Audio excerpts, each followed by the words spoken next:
You've probably heard a ton about Gift City, India's massive push to create a global financial hub that can go toe-to-toe with places like Singapore and Dubai. It's ambitious, for sure, but it all comes down to one crucial question. Who actually gets to set up shop there? Who gets a seat at the table? Let's dive in. So, who really gets to be a part of this? Who can work there, invest, and build a business in this pretty unique economic zone? Well, the answer actually tells you a lot about the whole strategy behind Gift City. It's basically broken down into three key groups, so let's walk through them one by one. Okay, first up, we have the domestic players. For Indian citizens and Indian companies, the path into Gift City is the most direct. You could say they form the foundational layer of this entire ecosystem. They're the bedrock. Now, the main idea here is pretty simple. If you're an Indian individual or a registered Indian company, you are eligible to get started in Gift City. But, and this is important, wide open doesn't mean it's a free-for-all. There are still very clear steps you've got to follow. So what does that actually look like? Well, it really boils down to three key things. First, you've got to comply with all the foundational regulations. No surprises there.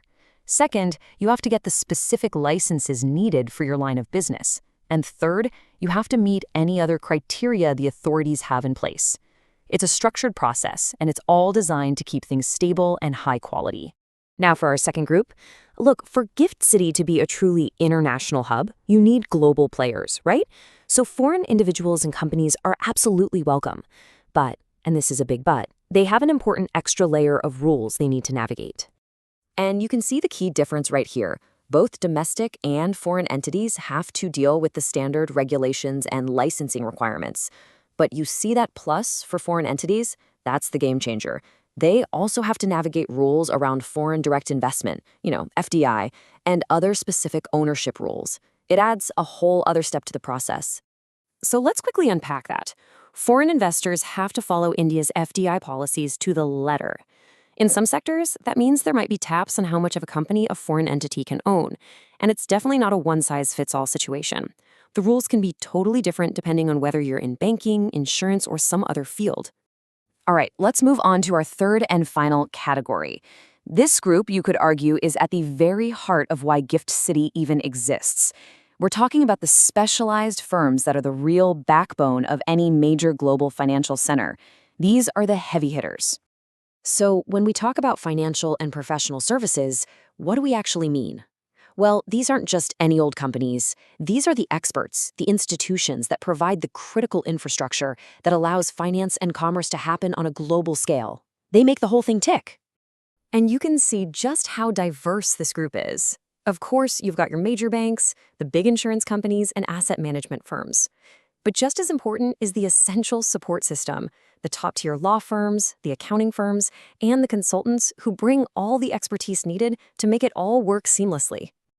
Okay, we've gone through the three main groups who are eligible to set up shop in Gift City. Let's just pull back for a second and do a quick recap so the big picture is crystal clear. So if you boil it all down, eligibility really stands on three pillars. You've got the domestic foundation, which is the Indian entities. You've got the global reach from the foreign entities. And you've got the functional core, which is all those specialized financial and professional services. But here is one last, really vital thing to remember. While we've laid out the broad categories, the details are always in the details. The specific regulations you might face will depend heavily on what industry you're in. A bank's requirements are going to be worlds apart from a consulting firm's, so doing your homework is absolutely essential. And all this brings us to the really big question, right?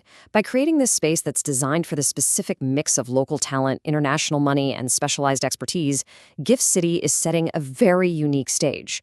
So the real question isn't just about who can join today, but how will their combined presence reshape India's role in the global financial world over the next decade? It's definitely something to think about.